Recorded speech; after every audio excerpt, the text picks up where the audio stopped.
Assalamualaikum warahmatullahi wabarakatuh. Waalaikumsalam Waalaikumsalam warahmatullahi warahmatullahi wabarakatuh. wabarakatuh. Oke, siap. Terima kasih karena sudah bersedia hadir di dalam perkuliahan kita, yaitu pengelolaan pembelajaran. Yang mana kalau kita ngomong pengelolaan pembelajaran, terutama topiknya hari ini adalah terkait tentang strategi dan teknik pembelajaran serta dasar pemilihannya. Seringkali yang menjadi mahasiswa, catatan untuk ada di mahasiswa adalah mereka belum bisa membedakan mana itu model, mana itu strategi, mana itu teknik. Hingga nanti kalau kita nggak paham satu persatunya perbedaannya apa dan bagaimana cara mengkombinasikannya, pasti mereka akan kesulitan nantinya kalau jadi guru. Oh, materi ini cocoknya modelnya ini, strateginya ini, tekniknya ini, seperti itu. Memang pada faktanya adalah guru-guru pada umumnya itu lebih ke yaudah mengalir saja, tapi pemilihan itu, pemilihan strategi teknik itu nanti sangat berpengaruh. Salah satunya nanti terkait tentang ketercapaian tujuan pembelajaran itu sendiri. Seperti itu. Makanya kita sebagai guru, meskipun kita nggak aja apa namanya kita sudah tahu teorinya, harapannya nanti ketika kita sudah praktek di kelas itu harus bisa mencoba, karena belum tentu paham materi kemudian dicoba itu belum tentu berhasil seperti itu. Perlu ada nanya karena banyak sekali faktor non teknisnya nanti ketika kita sudah turun langsung ke sekolah seperti atau ke kelas. Seperti itu prolog dari saya. Selebihnya nanti akan dijelaskan banyak oleh yang presentasi, yaitu Ina sama Sutra. Monggo dipersilakan. Bisa share screen. Ya, baik Pak, izin.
Kesulitan share screen kah? Ina Sutra?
Kalau gimana ini sama Sutra kesulitan kah?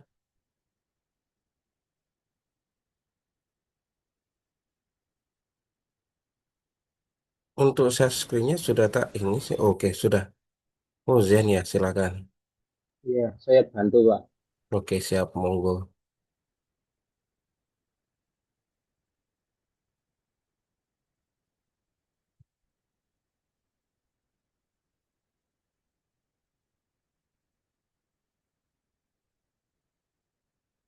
Wah, silakan.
Monggo.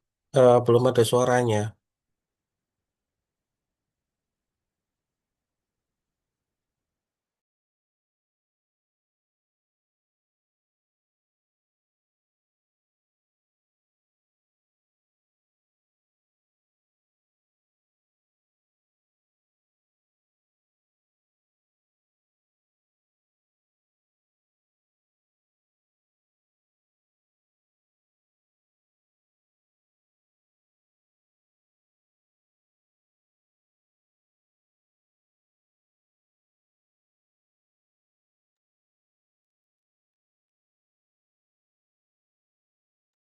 Bentar, Pak. Ini katanya mau dicoba lagi share screen sendiri. Ya, monggo.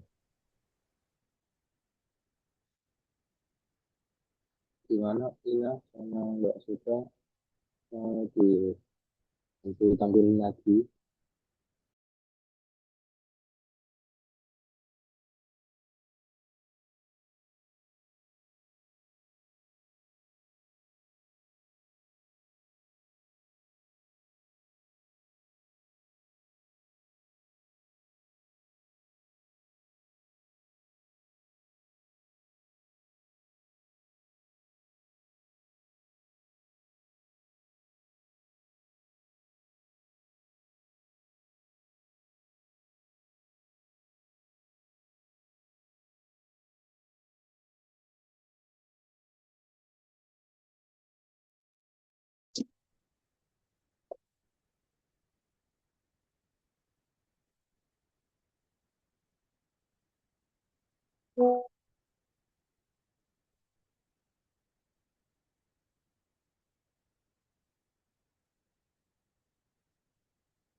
Recording in progress.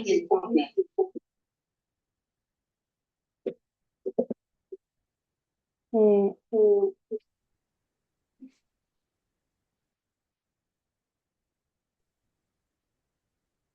Gimana, Pak? Saya bantu share screen?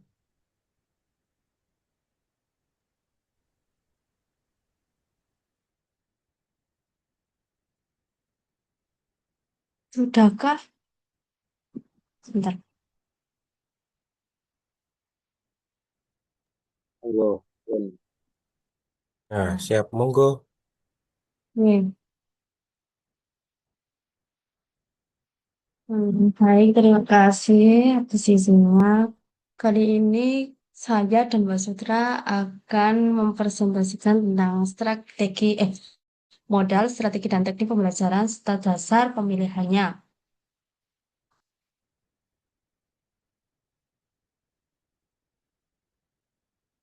Selanjutnya,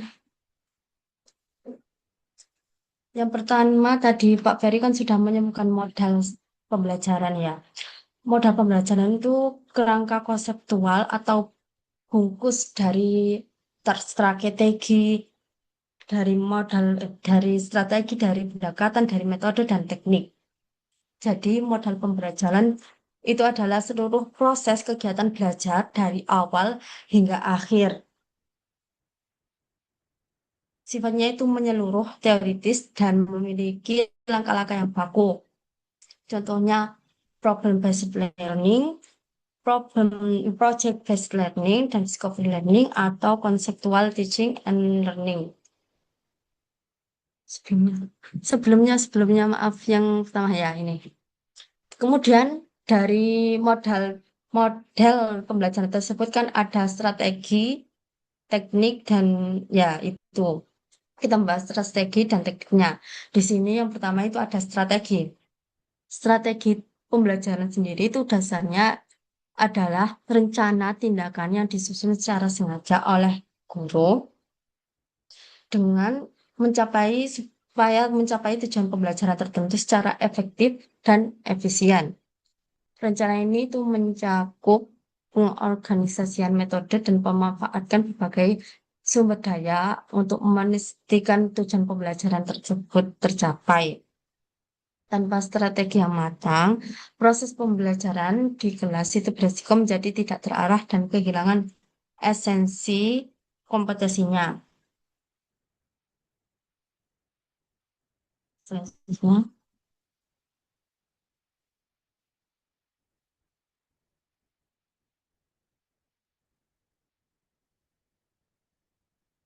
pertama itu ada strategi ekspositori. Di sini pendekatan strategi ini tuh dilakukan langsung oleh guru atau guru itu sebagai eh, apa sebagai faktor bukan, sebagai tokoh utama, pusat utama dalam penyampaian informasi atau sering disebut teacher centered. Keunggulan utama dari strategi ini itu guru memiliki kendali penuh atas urutan materi dan luasnya cakupan bahasan yang ingin disampaikan. Tapi kelemahan di strategi ekspositori ini itu potensi siswa itu menjadi pasif karena tadi yang menjadi tokoh utamanya atau pusat utamanya adalah sang guru. Jadi ini adalah komunikasi yang hanya satu arah saja. Contohnya ketika misalnya dalam materi pengenalan konsep dan prosedur menghitung median dan modus. Di sini dengan strategi ekspositori ini, guru bisa menjelaskan tentang definisi dari median, modus, dan bagaimana cara pengerjaannya, rumus-rumusnya, itu supaya guru itu mengenalkan materi dasar tersebut dengan guru sebagai penyampaian informasi terlebih dahulu.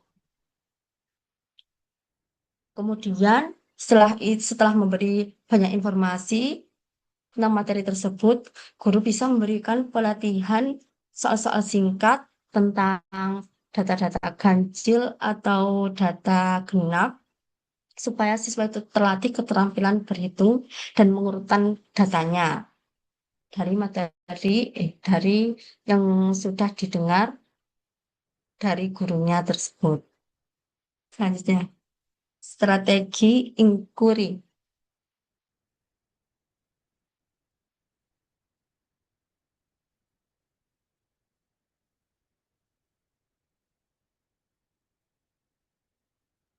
Berbeda dari strategi yang expository yang memusatkan kepada guru, strategi inquiry ini peran utamanya ada pada siswa. Jadi mereka itu lebih aktif menyelidiki fenomena atau merumuskan penemuan secara mandiri. Dalam proses ini, Penemuan-penemuan ini itu sangat krusial dalam matematika karena strategi inquiry ini dapat mampu menanamkan konsep ke dalam memori yang jangka panjang karena siswa sendiri yang aktif dalam menemukan konsep-konsep melalui pemahaman mereka sendiri. Jadi, melalui strategi inquiry ini, matematika itu tidak lagi dianggap sebagai kumpulan rumus mati, melainkan hasil dari proses berpikir logis yang sistematis. Contohnya, melanjutkan materi tadi, yaitu memahami karakteristik dan kelemahan mean. Jadi tujuan di sini itu siswa itu tidak hanya sekedar bisa berhitung dan mengurutkan data saja, tapi bisa menemukan sendiri mengapa sih kita itu butuh median jika kita itu sudah punya meannya. Tuh,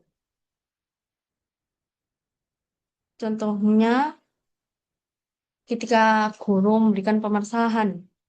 Contohnya itu di sebuah kelompok belajar ada 4 anak dengan uang saku harian. Anak pertama itu uang sakunya 10.000, yang kedua 10.000, yang ketiga 15.000, yang keempat juga 15.000. Kemudian guru meminta siswanya itu menghitung rata-ratanya mean tersebut. Pasti hasilnya ketemu 12.500. Kemudian guru bertanya, apakah 12.500 ini mewakili keadaan kelompok tersebut? Semuanya pasti jawab iya, karena kan tadi dari 10.000 sampai 15.000, rata-ratanya itu 12.500. Masih cocok dengan uang saku keempat siswa tersebut. Kemudian, guru akan menambah memanipulasi masalah tersebut dengan menambahi permasalahannya, yaitu ada anak sultan yang datang ke kelompok tersebut, tapi dengan uang saku sebesar 100.000. Kemudian guru minta lagi, coba hitung meannya lagi dan mediannya. Dan siswa tersebut menghitung, ternyata hasilnya itu 30.000 dan mediannya 15.000. Karena yang pertama tadi kan mengurutkan ya, yang 10.000, yang pertama 10.000, yang kedua 10.000, yang ketiga 15.000, yang keempat 15.000, dan yang kelima tadi anak sultan 100.000. Mediannya 15.000, meannya rata-ratanya 30.000. Terus guru memberikan pernyataan pemantik. Kalau kalau uang rata-rata uang saku kelompok ini 30.000, apakah adil untuk 4 anak pertama tadi yang uang sakunya hanya 10.000 dan 15.000? Nah, melalui diskusi ini, siswa itu jadi bisa paham atau menarik kesimpulannya sendiri bahwa rata-rata itu tuh mudah rusak atau tertarik oleh data-data ekstrem atau data yang tidak ada di soal yang dari pencilan atau dari luar, sedangkan median itu lebih stabil. Gitu. Jadi membangun pemahaman siswa itu sendiri melalui pemahamannya. Ya, selanjutnya strategi kooperatif.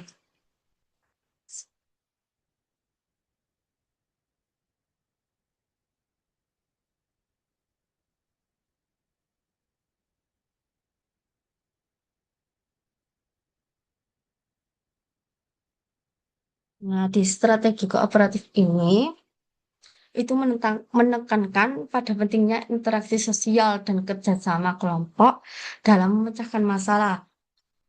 Salah satu tipe yang efektif yaitu STAT, di mana di mana siswa itu belajar melalui tutor sebaya untuk meningkatkan hasil belajar secara kolektif. Pendekatan ini itu tidak hanya mengasah kemampuan kognitifnya saja, tapi juga membangun keterampilan sosial siswa yang sangat dibutuhkan dalam kehidupan bermasyarakat. Contohnya tadi masih nyambung dan materi mean, median, dan modus tadi, yaitu kita akan membuat kelompok untuk membangun kerjasama ini yaitu proyek survei kelas dan mengambil keputusan. Dengan tujuan, siswa itu dapat mengumpulkan data-data nyata, mengolahnya dalam tim, dan tim berbagi tugas-tugasnya, dan mengambil keputusan berdasarkan data statistik.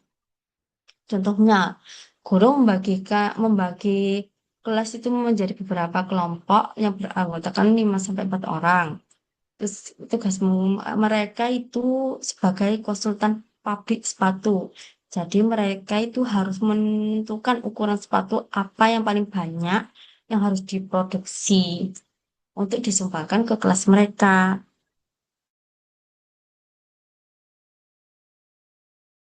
Cara kerjanya, kita harus memulai dengan pengumpulan data, berkeliling mencatat ukuran sepatu-sepatu dalam seluruh siswa dalam kelas tersebut. Di situ dalam tim tersebut ada yang bertugas mengurutkan datanya, ada yang menghitung menganian, serta modus dari data-data ukuran sepatu yang ada. Di tahap ini tuh siswa yang pandai berhitung itu bertindak sebagai penuntun atau tutor sebaya bagi temannya yang masih kesulitan membagi bilangan yang besar. Kemudian setelah hasilnya ukuran mana yang paling harus apa yang harus diproduksi paling banyak, apakah melihat dari niannya, median atau modusnya. Kemudian hasil hasil kerjasama tim tersebut itu akan dipresentasikan. Mereka akan berargumen mengapa mereka itu memilih menggunakan modus sebagai rata-rata sebagai dasar keputusannya, bukan rata-rata. Karena kan tidak mungkin ada yang ukuran sepatunya 39,7 misalnya. Tuh.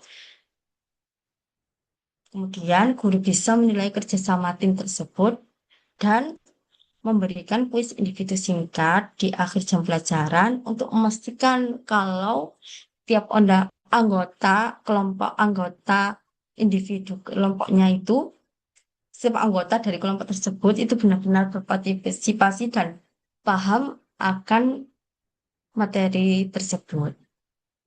Selanjutnya,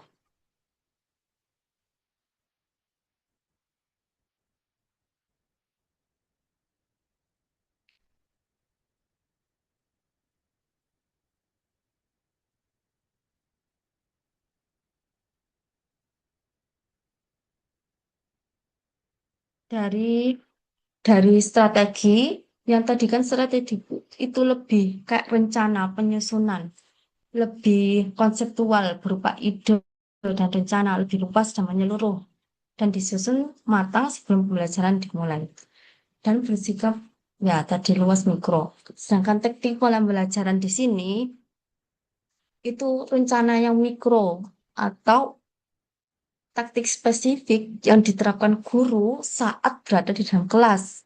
Teknik ini itu bersifat sangat situasional dan merupakan cara nyata dalam mengimplementasi sebuah metode.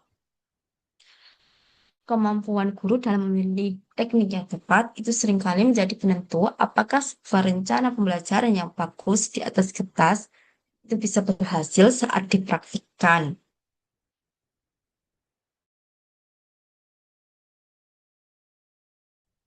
Lanjut.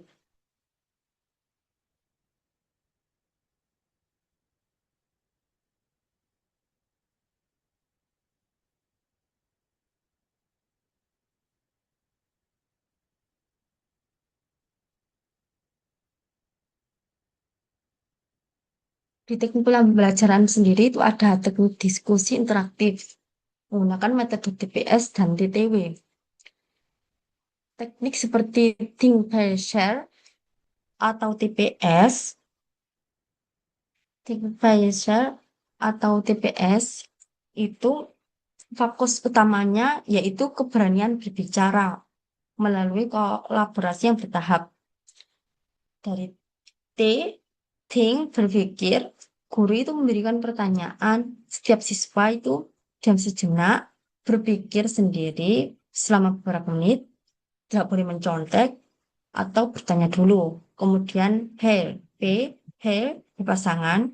Siswa mencari satu tempat sepakunya, teman sebayanya satu saja untuk saling bertukar ide. Di sini siswa itu yang pemalu itu jadi lebih berani bicara karena kan skalanya lebih kecil, hanya teman sebangku. Dan S, share atau berbagi dari hasil diskusi berdua tadi itu disampaikan di depan kelas.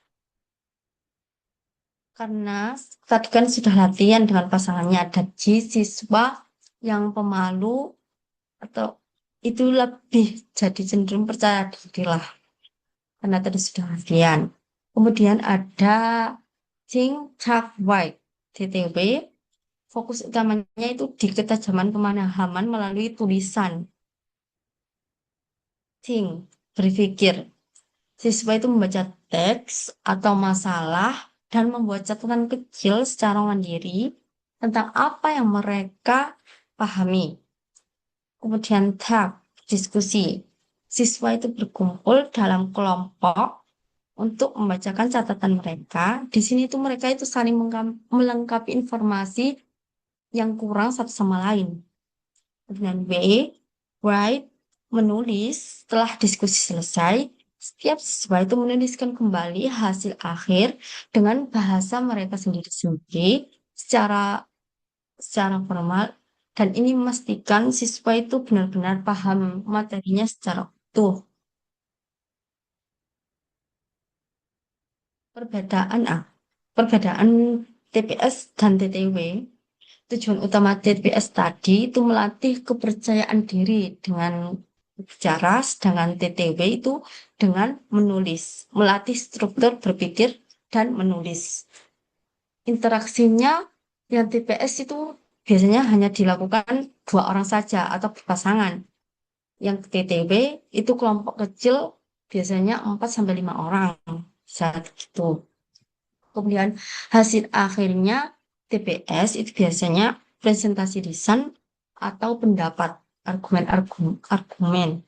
Sedangkan yang TTW itu laporan tertulis tiap individu.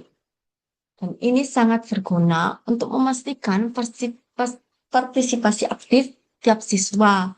Prosesnya itu dimulai dengan siswa berpikir secara mandiri, kemudian mendiskusikan ide tersebut dengan pasangan atau kelompok kecil, dan diakhiri dengan menulis hasil diskusi tersebut secara formal. Ini yang TTW ya. Hal ini membantu siswa itu mengorganisir isi pikiran mereka secara struktur. Selanjutnya akan dijelaskan lagi oleh Mbak Sutra.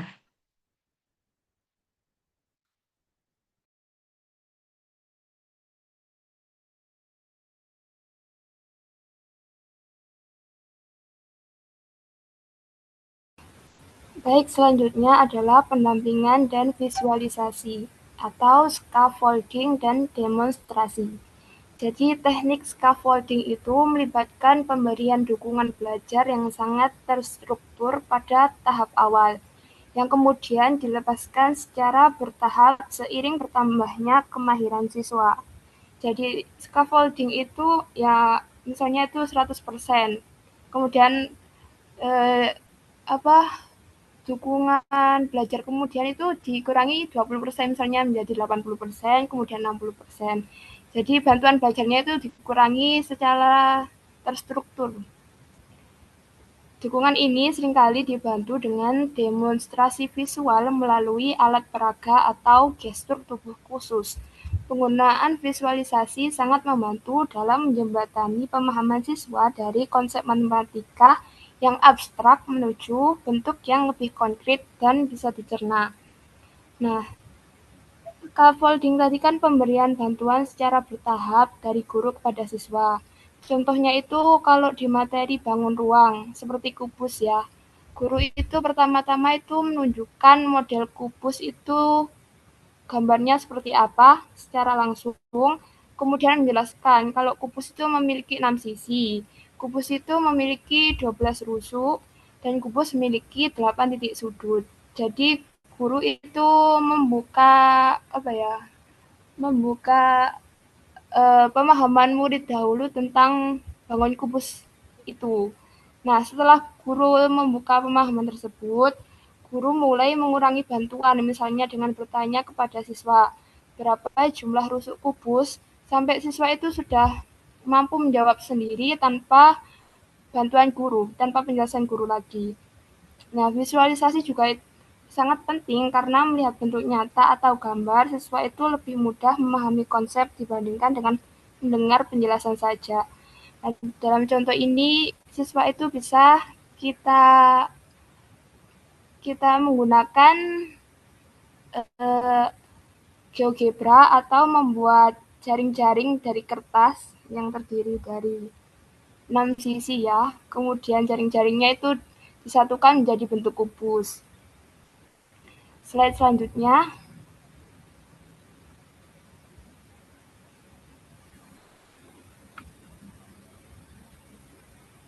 Nah, dasar pemilihan strategi. Apa yang menjadi dasar dari pemilihan strategi? Yang pertama adalah tujuan dan karakteristik siswa. Jadi strategi itu tidak boleh dilakukan secara serampangan karena kita harus berpijak pada tujuan pembelajaran yang ingin dicapai, baik itu aspek kognitif, psikomotorik, maupun afektif. Jadi tujuan ini adalah dasar dari pemilihan strategi. Kalau kita mau memilih strategi apa yang ingin digunakan, kita harus menyesuaikan yang pertama adalah tujuan yang ingin dicapai. Selain itu, guru harus mempertimbangkan karakteristik peserta didik, terutama gaya belajar mereka yang mungkin berbeda-beda seperti misalnya visual atau kinestetik. Penyesuaian ini memastikan bahwa pesan pembelajaran dapat diterima dengan baik oleh seluruh siswa di kelas. Seperti yang sudah kita ketahui kemarin-kemarin kan, pembelajaran berdiferensiasi. Nah, untuk dasar pemilihan strategi yang kedua adalah materi, waktu,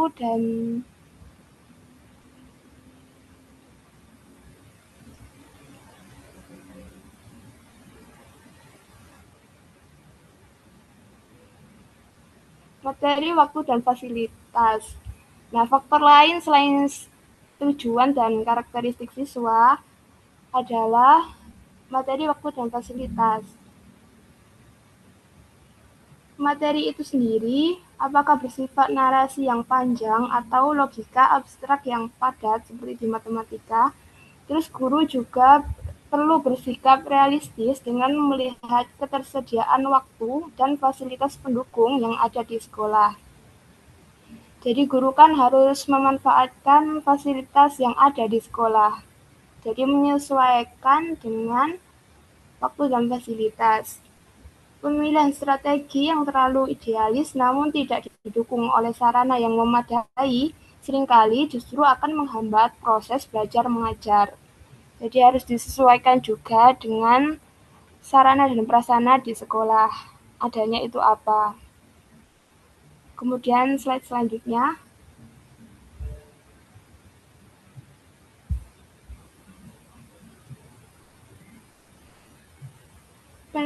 Pendekatan CPA, strategi kooperatif yang dibantu dengan pendekatan konkret pictorial abstrak atau CPA merupakan pilihan paling rasional untuk mengatasi miskonsepsi pecahan. Nah, CPA sendiri konkret yang artinya benda nyata, pictorial yang artinya menggunakan gambar, dan abstrak yang artinya menggunakan simbol matematika. Nah, pendekatan ini itu sejalan dengan teori Jerome Brunner yang menyatakan bahwa anak membutuhkan manipulasi fisik terlebih dahulu sebelum masuk ke representasi simbolik. Dengan urutan yang tepat, pemahaman siswa akan terbangun secara bertahap dan kokoh dari benda nyata menuju angka. Nah, implementasinya itu gimana sih? Sebuah masalah umum yang sering ditemukan adalah siswa menganggap pembilang dan penyebut sebagai dua bilangan cacah yang terpisah. Misalnya 1/2, 1 itu sendiri, 2 itu sendiri, jadi terpisah. Nah, kesalahan strategi yang paling sering dilakukan guru adalah menggunakan ceramah murni untuk materi yang bersifat abstrak. Padahal anak usia SD masih berada pada fase operasional konkret yang membutuhkan bantuan alat peraga untuk memahami nilai pecahan secara utuh. Selanjutnya,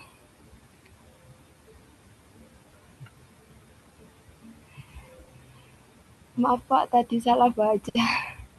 Kemudian kita pakai pendekatan CPA ya, seperti yang sudah saya jelaskan tadi, pendekatan CPA.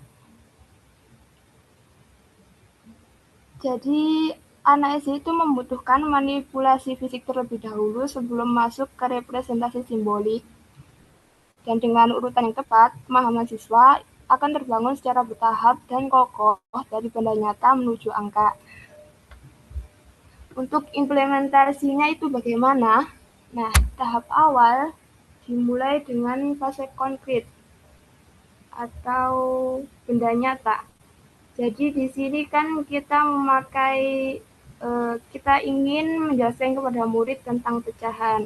Benda konkretnya kita itu memakai kertas lipat, dan untuk melihat setelah masukkan konkretnya itu abstrak,